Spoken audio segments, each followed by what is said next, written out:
Ito guys, kung gustong kumita sa resibo dyan, this is called receipt jar. So meron tayong 10,600 points kada upload ng receipt. So, try natin to from Dollarama. So just take a photo, upload, done. Ayan, punta tayo sa receipt. Tingnan natin kung na-process na. So processing.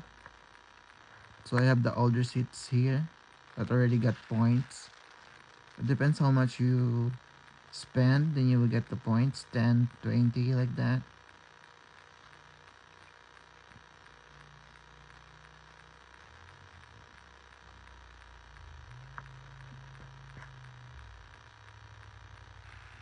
So let's wait for the processing. When it's gonna process, I think it will become 10 points. So additional 10 points doon sa receipt natin.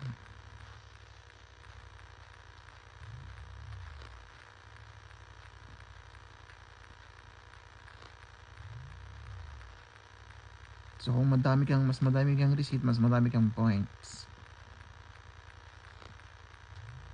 Now I got 10,600 points.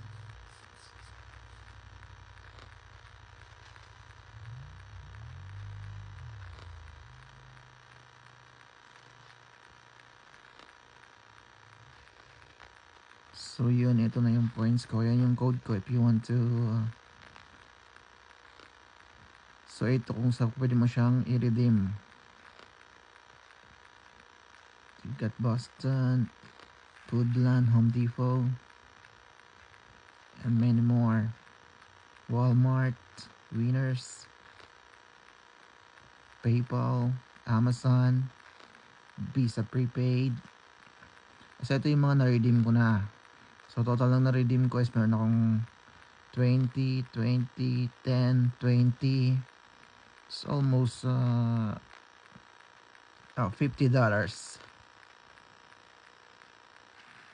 So kada redeem mo meron ka ring auto shake na pwede kang makakuha ng points. So auto shake mo lang, check mo kung makakuha ng yan, play again. So you have I think 10 shakes a day, or yeah, something like that. So when you're uploading receipts, you will get